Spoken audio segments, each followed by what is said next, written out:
올해 초과 세수가 50조를 넘는다는 추산을 확인했습니다. 한 해 50조가 넘는 초과 세수를 세임 예산에 잡지 못한 것은 재정 당국의 심각한 직무유기를 넘어선 책무유기입니다. 지난 7월 추경 당시에 31.5조 원의 추가 세수를 국민께 돌려드렸는데 그 이후로도 약 19조 원의 추가 세수가 더 있다는 것이 확인됐습니다. 합치면 연간 50조에 달하는 예산입니다. 기재부 말만 믿었다가 코로나 방역의 중대한 전환기를 맞이하게 될 내년도 민생과 경제에 대한 이 정책 결정에 큰 오판을 할 뻔했습니다. 기재부가 이렇게 많은 추가 세수를 예측하지 못하고 그 예산을 국민들께 돌려드리지 못하는 것은 추궁받아 마땅한 일입니다. 지금이라도 홍남기 부총리는 국민들께 사과하고 반성하기 바랍니다. 이런 중대 사안을 두고도 재정당국은 책임지기는커녕 끊임없이 국회 예산심사 과정에 개입하고 있습니다. 단호하게 말씀드립니다. 국가 재정의 주인은 기재부 엘리트 모피아들이 아니라 대한민국 국민입니다. 더 거둔 세금은 기재부 것이 아니라 코로나로 고통받고 있는 우리 국민의 것입니다. 예상보다 많은 세수가 있다면 이를 어떻게 써야 할지 정부 여당의 철학과 책무를 따라야지 관료들의 주판알과 탁상 행정에 따를 일이 아닙니다. 올해 추가 세수는 코로나라는 재난 속에 국민들의 피땀 어린 노력으로 이뤄낸 결실입니다. 중소자영업, 소상공인들의 희생의 결실이며 또 국난 상황에서도 함께 노력한 모든 기업인들의 노력의 결과입니다. 또한 방역의 최전선에서 혼신의 힘을 다한 의료인들과 공무원들이 있었기에 가능했던 일입니다. 그 추가 세수를 국민들께 돌려드리는 것은 너무나 당연합니다. 이재명 후보와 더불어민주당은 이 추가 세수를 국민들께 고스란히 돌려드리고자 합니다. 저는 초과 세수 처리 방안을 주제로 국민의힘의 원내대표 회담을 제안합니다. 국민의힘 윤석열 후보는 자신이 당선되면 100일 안에 중소자영업자에게 50조 원의 손실보상을 하겠다는 뜬구름 잡는 공약을 했는데 아무도 믿지 않습니다. 헛소리나 하지 마시고 올 추가 세수 중 남은 19조 원을 어떻게 활용할지부터 실질적으로 논의합시다. 더불어민주당은 일상회복지원금, 지역화폐 확대, 소상공인 손실보상 확대 등 3대 위기대응 패키지 예산을 두텁게 확보한다는 방침을 가지고 소상공인 자영업자는 물론 전 국민의 경제적 어려움을 덜어드리는 일에 최선을 다하겠습니다. 이재명 후보께서도 야당과의 국민통합 재난지원금 논의를 당에 요청했습니다. 이재명의 25조 원과 윤석열의 50조 원을 한 테이블에 올려놓고 재원 대책 등 당대당 협의에 나서달라는 것입니다. 하루하루 벼랑 끝으로 내몰리고 있는 국민들께 내년을 기약하자는 것은 너무도 한가한 소리입니다. 현재 저희는 법과 제도의 틀 안에서 재원 방안을 마련하고 최대한 많은 지원을 받으실 수 있도록 일상회복지원금, 지역화폐 확대, 소상공인 손실보상 확대 등 3대 패키지를 묶어 예산안에 담으려고 합니다. 야당도 50조 원 자영업자 손실보상에 관한 보관을 공개하고 여야 협의를 통해 민생을 위한 실효적인 대안 만들기에 적극 동참해 주시길 바랍니다. 여야가 머리를 맞대고 논의해야 할 사안이 이뿐만이 아닙니다. 어제 이재명 후보께서도 강조했듯이 위성정당 난립 방지를 위한 제도 개선, 또 국회의원 면책 특권 제한, 국회의원 국민소환제 도입 등 정치개혁 과제도 여야를 넘어 정치권의 공통으로 해결해야 할 사안들입니다. 이 선거 관련 사안들은 여야 간 적극 소통해서 해법을 모색하고 법 개정이 필요한 사안들에 대해서는 신속한 입법에 나서도록 하겠습니다. 화천대유 비리와 관련해서 검찰의 수사의 칼끝이 정말 무디게 느껴집니다. 또 더디기만 합니다. 검찰 출신 야당 대선 후보와 야권 인사들이 대거 연루돼 수사에 부담을 가질 수는 있지만 비리와 범죄의 구조 자체는 그리 복잡하지 않습니다. 불법 도박장 수사 구조와 유사한 것 같습니다. 돈의 흐름을 추적해 돈을 만진 사람들을 조사하고 불법으로 돈을 먹은 사람들을 잡으면 됩니다. 우리 당은 이 화천대유 사건과 관련해서 4대 국민적 의혹의 규명을 이 검찰에 요청합니다. 이 화천대유 4대 의혹의 첫 번째는 대장동 토건 비리의 판돈 조성을 묵인해준 이 윤석열 주임 검사의 직무유기, 그리고 연희동 주택 매각 대금에 대한 이 포괄적 뇌물 여부. 둘째는 공공개발을 막고 민간개발을 강요해 대장동을 거대한 투기판으로 키운 국민의힘 소속 공직자들의 배임 행위. 또 이 과정에서 금품이 오갔다면 뇌물수수 의혹. 셋째는 그 투기판에 뒷돈을 대주면서도 이자 외에 배당금을 전혀 받지 않고 특정인에게 배당을 몰아준 하나은행 관계자들의 배임, 또는 이 과정에서 금품이 오갔다면 배임 수재 의혹. 넷째는 그 투기판을 키우고 지키는데 일조한 대가로 돈을 나눠 가진 이른바 50억 클럽 멤버들의 뇌물수수 또는 알선 수재 의혹입니다. 이 화천대유 4대 의혹을 검찰은 낱낱이 밝혀야 할 것입니다. 시간을 끌수록 검찰의 이 수사는 이 검찰이 수사로 대선에 개입하겠다는 의혹만 키울 뿐입니다. 제19 감싸기, 늑장 수사, 선택 수사 이런 구태들과 이 결별할 절호의 기회로 보고 검찰은 철저한 수사에 나서기 바랍니다. 오늘은 이 김병욱 특위위원장이 기자회견을 열고 이번 화천대유 비리의 판돈 조성에 눈감은 윤석열 중수 이과장의 부실 수사 의혹을 밝혀낼 것입니다. 윤석열 후보 부인과 장모 관련 의혹도 하나씩 규명해 나가겠습니다. 검찰의 철저한 그리고 신속한 수사를 거듭 촉구합니다. 이상입니다. 코로나19의 대응, 자산 가격 상승 등의 요인으로 확대되기 시작한 가계부채의 상승세가 계속되고 있습니다. 지난 15일 국제금융협회의 세계 부채 보고서에 따르면 우리나라의 가계부채 규모가 국가경제 규모를 고려할 때 세계 37개국 중 가장 크다고 합니다. 가계부채 비율이 104.2%라는 것은 가계부채 규모가 국내 총생산을 넘어섰다는 것을 의미합니다. 그간 당정은 실수요자에 대한 실질적인 지원책을 마련한 가운데 우리 경제의 최대 잠재 위험 요인인 가계부채 증가 억제 노력을 지속해 왔습니다. 그 결과 최근 수도권 집값이 약 보합세 조짐이 보이는 등 긍정적인 사안도 분명하게 좀 존재합니다만 가계부채 비율과 증가 속도를 고려하면 관리 노력은 계속되어야만 할 것입니다. 이러한 상황에서 향후 금리 상승 시 가계부담이 더욱 확대되는 것은 아닌가 하는 우려가 커지고 있는 것 또한 잘 알고 있습니다. 다중 채무자 등 취약 차주를 중심으로 이자 부담 급증과 부실 현재화 가능성도 무시할 수 없는 것이 현실입니다.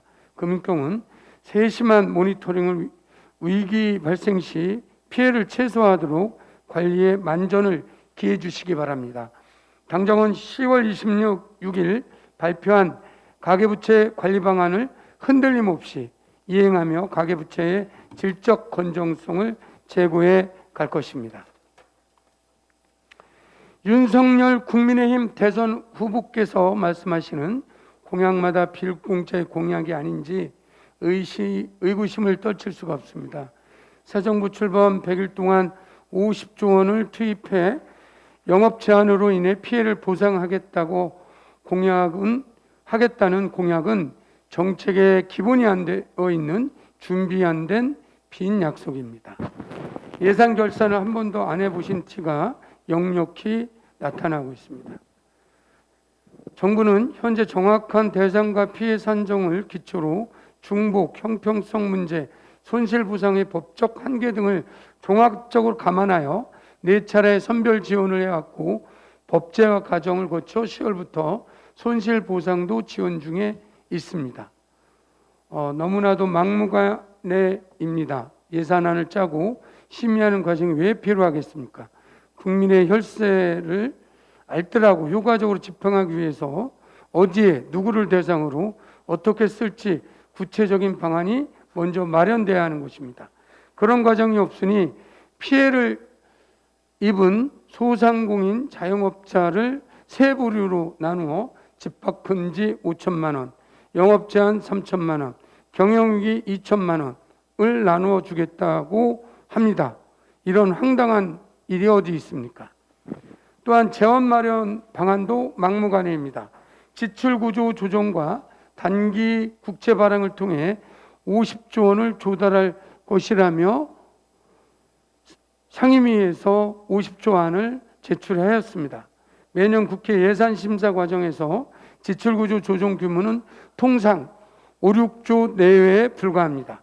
지출구조 조정으로 10배에 달하는 50조 원의 재원을 조달하는 것은 거의 불가능한 일입니다.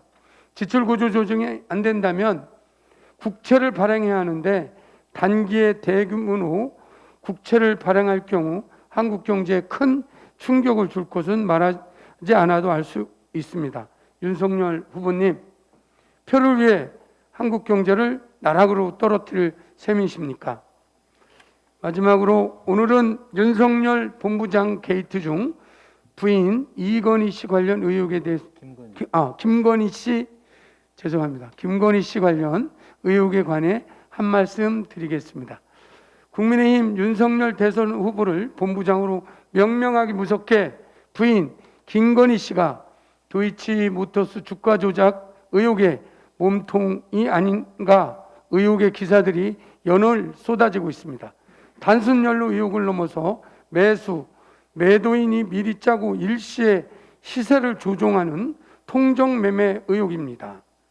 부인 김건희 씨가 몸통 의혹을 받는 주가 조작 사건의 거래 규모는 무려 636억 원에 달하는 것으로 추정됩니다. 이외에도 전시협찬을 대가로 한 기업 금품 수수, 강사 임용 신청에 허위 이력 제출, 박사학위 논문 표절 의혹까지 의혹 커리어를 가진 대선 후보 배우자입니다. 그러나 김건희 씨에 대한 조사가 제대로 이루어질지 강한 의구심이 듭니다. 이제 수사기관은 10건의 비리 의혹 중 단 한 건이라도 속 시원한 수사 결과를 내놓아야 하지 않겠습니까? 검찰에게 강력히 촉구합니다. 금융경제사범 의혹자 김건희 씨에 대한 신속하고 공정한 수사를 촉구합니다. 이상입니다. 예, 윤석열 국민의힘 대선 후보가 세금 폭탄을 운운하며 1주택자 종부세 폐지론을 꺼내들었습니다. 제1야당의 대선 후보가 얼마나 경제에 대한 빈약한 인식을 가지고 있는지 증명한 발언입니다. 재산세와 종부세를 합친 우리나라의 부동산 보유세 실효세율은 0.16%입니다. OECD 국가 중 산출 가능한 국가의 평균 실효세율이 0.41%에 38% 수준이며 0.97%를 기록한 미국의 16.5% 수준에 불과합니다. 낮은 보유세 실효세율은 자산 격차와 소득 분배 구조 악화 요인이 되고 있습니다.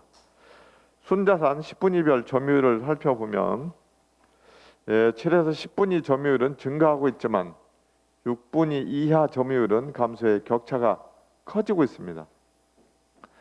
순자산 진위 개수는 2019년에서 2020년 사이 0.005가 증가했고 10분위의 자산 점유율은 43.3%에서 43.7%로 0.4%포인트 증가했습니다. 소득 분배 구조 악화를 막기 위해서는 현행 보유세 부담 수준을 오히려 강화할 필요가 있습니다. 지역 균형 발전을 위해서도 종부세는 필요합니다. 세목은 국세지만 그 재원은 전액 지방으로 이전되는 지방 재원의 기간 세목이기 때문입니다. 현재 주택분 종부세 과세 대상 세액의 85%가 수도권에서 징수되어 전국 17개 지자체의 재정 자립도 및 인구 수에 비례하여 안분되고 있습니다. 새로운 재정 배분 장치가 없는 상황에서 재산세로 일원화 한다면 지방자치제도에 심각한 혼란을 끼칠 수밖에 없습니다. 마지막으로 1세대 1주택자에 대한 종부세는 극소수 고가주택 보유자에 대한 특별세라는 점을 말씀드리고 싶습니다. 2021년 종부세 납세자 80만 명 중에서 1주택자는 11.7% 수준인 9만 4천 명입니다. 이는 우리나라 국민 5천만 명의 0.19%에 해당합니다. 특별세로서의 기능을 온전히 살리기 위해서 금년도에 여야 합의를 통해서 기준액을 9억에서 11억으로 상향하기도 했습니다. 또한 1주택자의 경우는 고령자 추가 공제 70세 이상인 경우는 40%까지, 장기보유 추가 공제는 15년 이상인 경우는 50%까지, 최대 80%까지 공제가 가능합니다. 그래서 1주택자에 대한 이 부담 완화 제도를 두고 있는 것입니다. 1주택자에 대한 종부세 전면 폐지는 극소수에 대한 부자 감세로 다시 한번 똘똘한 집안채 열풍이 일어 전국 부동산 가격 상승 요인으로 작용해 자산 격차와 소득 불평등을 심화시킬 것이 자명합니다. 더불어민주당의 일관된 부동산 정책 방향은 실소유자 지원과 투기 방지입니다. 종합부동산세는 특별세로서 이 기능을 수행하고 있습니다. 더불어민주당은 포퓰리즘적인 표시 먹기 정책이 아닌 서민들에게 실질적인 도움이 되는 정책으로 다가가겠습니다. 이상입니다. 대학 수학 능력 시험이 이틀 앞으로 다가왔습니다. 전 세계적인 감염병 재난 속에서 치러지는 두 번째 수능입니다. 수능 당일 단체 응원이 전면으로 금지되었던 작년과 비교하면 확연히 메시지가 달라졌습니다. 국민께 자발적인 자제를 부탁드리고 있는 겁니다. 단계적 일상 회복으로의 전환을 실감하게 되는 부분입니다. 하지만 1단계 거리두기 완화와 함께 환자의 중증도가 올라가고 돌파 감염과 집단 감염이 증가하고 있는 것이 지금의 현실입니다. 바이러스가 전파가 더 쉬운 겨울을 앞두고 오스트리아를 포함한 유럽 각국에서도 강력한 봉쇄 조치를 하고 있는 움직임이 일고 있습니다. 정부도 최근 중증 환자가 증가하고 있는 고령층에 대한 부스터샷을 빠르게 당기고 병상과 인력 확충에 더욱 힘을 써야 할 것입니다. 이를 위해 더불어민주당 코로나 일상회복 TF는 정부와 의료계 전문가와 함께 내일 긴급 점검 회의를 시행합니다. 또한 단계적 일상회복이라고 해서 정부가 방역에 뒷짐만 지고 있을 수는 없습니다. 개인 방역의 중요성이 커진다 한들 국민께 맨손으로 코로나19와 맞서라고 말씀드릴 수는 없습니다. 마스크 한 장, 손 소독제 한 통, 사는 손길이 머뭇거리지 않도록 국가가 개인의 방역을 지원할 필요가 있습니다. 방역에 부익부 빈익빈이 있어서는 우리 사회에 단계적 일상 회복이 불가능할 것이기 때문입니다. 바이러스는 가진 자와 그러지 않은 자를 구별하지는 않습니다. 어제 이재명 후보는 따뜻한 방 안에서 정책하지 말고 현장에 가서 들어주려는 노력을 해야 한다 강조했습니다. 지금 서민 경제가 어느 정도인지 정부가 또 국회에 있는 저희 정치인들이 알아야 한다는 따끔한 일침이었습니다. 골목골목에서 한숨이 터져나오고 있는 상황입니다. 19조 원의 초과 세수를 국민들께 돌려드리기 위해 여야가 공동의 노력을 해야 합니다. 방역의 고통을 함께 나누어 주신 전 국민께 실질적인 도움이 되기 위한 일상회복 지원금을 포함해서 소상공인 손실 보상을 두텁고 넓게 하는 노력을 지속해야 할 것입니다. 민생 문제에 여야를 구분짓는 것은 의미가 없습니다. 국민의힘도 이번 논의에 적극적으로 참여해 주십시오. 국민께 힘이 되어 주십시오. 우리 모두 따뜻한 방 안에서 정치하는 정치인이 되지는 말아야 할 것입니다. 이상입니다. 더불어민주당 이재명 후보와 관련한 가짜 카더라 뉴스가 점점 더 심각해지고 있습니다. 너무나도 자극적이고 악의적이며 편향적인 보도들이 도를 넘었습니다. 언론진흥재단에서 운영하는 비카인즈 뉴스 빅데이터를 통해 지난 3개월간 이재명 후보와 윤석열 후보에 대한 의혹과 논란의 뉴스 보도 건수를 각각 살펴보았습니다. 의혹과 관련된 보도 건수는 이재명 후보의 경우 18,886건, 윤석열 후보 16,366건으로 2,520건 차이가 났고요. 논란과 관련된 보도 건수는 이재명 후보 1,392건, 윤석열 후보 9,571건으로 821건의 차이가 납니다. 이를 종합하면 이재명 후보에 대한 부정적 기사들이 3,341건이나 더 많습니다. 게다가 그 팩트 체크가 된 기사는 정말 보기 힘듭니다. 여기서 한 말씀 드릴 수밖에 없습니다. 윤석열 후보를 객관적으로 한번 생각해 봅시다. 본인과 가족이 연관된 수사만 무려 10건으로 의혹이 차고 흘러 넘치는 후보, 1일 1망언을 일삼는 논란 제조기 후보보다 입건 10건인 이재명 후보에 대한 네거티브 기사가 많다는 것은 아전 인수식 해석, 아니면 말고식, 거짓 성동, 또 마타도어식 흑백 선전, 또 편파 보도가 아니라면 상식적으로 이해할 수 없습니다. 그렇다 보니 이재명 후보는 본인이 띄워놓으면 언론이 깎아내리고, 윤석열 후보는 언론이 띄워놓으면 본인이 까먹는다라는 지금의 언론을 빗대는 말들도 있습니다. 언론의 자성이 필요합니다. 자존심이 필요할 때입니다. 이재명 후보에 대한 언론 기사들에서 비롯된 카더라시 추측 기사들이 바이러스처럼 언론을 통해 퍼져나가고 있습니다. 지난주 기사만 봐도 가정 불화설, 구급자 CCTV, 부산 비하 발언, 로봇 학대 논란 등 낙식성 글로 점철되었습니다. 맥락도 없이요. 그러다 보니 실제를 보여주는 인터뷰조차 가짜 쇼라고 불려집니다.